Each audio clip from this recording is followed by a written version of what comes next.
mengganggu pembelajaran di kelas. Seperti itu. Iya betul Bu. Tadi itu Reno kan pinjam modul saya, tapi sama dia tuh malah dicoret-coret. Ya saya marah dong. Walaupun nyoretnya pakai pensilan, tapi kayak dia udah saya pinjemin malah dicoret-coret gitu. Kan itu punya saya gitu loh Bu. Terus kalau itu tuh gak nyaman buat belajar. Saya tuh lebih suka modul sama buku saya tuh bersih, rapi.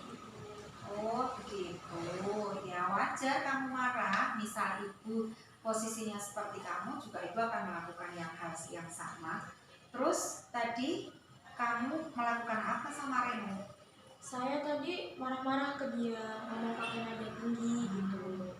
Jadi kelasnya ribut. Oh begitu ya, ibu paham kondisinya. Untung kamu masih bisa mengendalikan diri ya.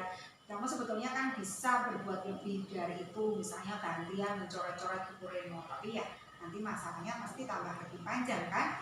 Nah sekarang apakah dengan marah-marah, dengan berbicara dengan nada yang tinggi sehingga membuat kelas menjadi ribut, itu sudah sesuai dengan keyakinan kelas kita?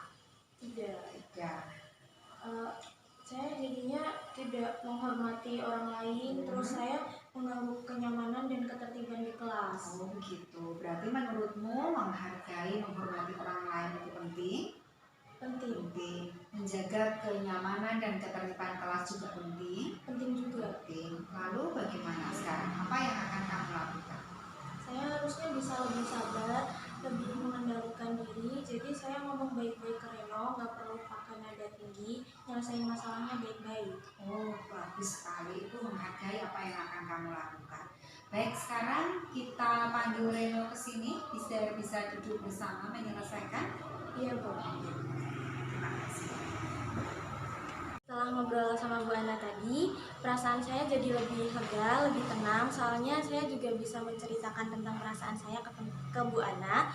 Terus saya juga sadar kalau misalkan perilaku berlebihan seperti marah-marah itu bisa berdampak negatif. Sekarang saya sedang berlatih buat lebih mengendalikan diri dan semoga saya bisa menjadi lebih baik.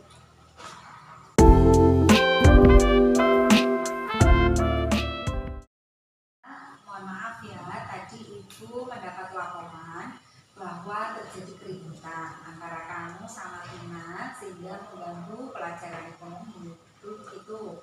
Iya Bu, tadi Tina marah-marah ke saya karena sepatunya saya sembunyikan. Oh begitu. Itulah saya bisa memahami kondisinya karena setiap orang juga terkadang berbuat kesalahan. Lalu apa yang sebenarnya terjadi tadi antara kamu sama Tina? Iya tadi hanya iseng aja Bu, sepatunya saya sembunyikan di bawah lemari kelas, jadinya kotor tuh Bu. Nah terus tadi Tina marah-marah ke saya. Oh karena iseng. Karena untungnya hanya kotor kan, tidak rusak ataupun sobek. Tidak Bu, karena di bawah lemari kan memang udah agak berdebu tuh Bu. Oh begitu. Baik, sekarang coba kita pikirkan. Apakah dampak dari keisenganmu tadi sesuai dengan keyakinan kelas yang sudah kita sepakati? Tidak Bu. Tidak. Adakah keyakinan yang kamu langgar? Ada Bu, Ada. yaitu menghargai hak milik orang lain dan tertib mengikuti pelajaran. Oke, kalau begitu kamu meyakini bahwa menghargai hak milik orang lain itu penting.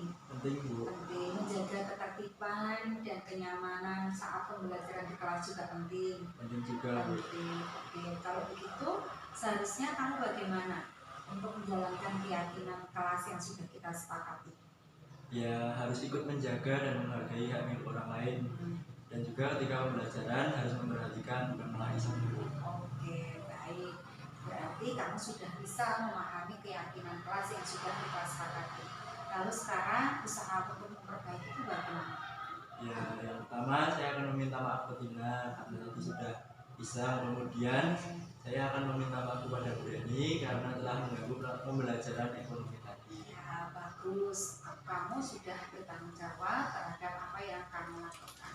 Oke, Beda, kamu bisa menyelesaikan permasalahan seperti yang kamu sampaikan tadi, dan sekarang Beda bisa kembali ke kelas ya. Siap Bu, terima kasih. Tadi saya awalnya takut pas dipanggil Bu Ana karena saya merasa bersalah. Tetapi setelah saya dipanggil dan saya berdiskusi, saya menjadi lega karena saya bisa menyadari kesalahan saya dan juga saya dapat memahami apa yang harus saya lakukan, yaitu menghargai hak milik orang lain dan menjaga ketertiban selama mengikuti pembelajaran, dan semoga ke depan menjadi lebih baik.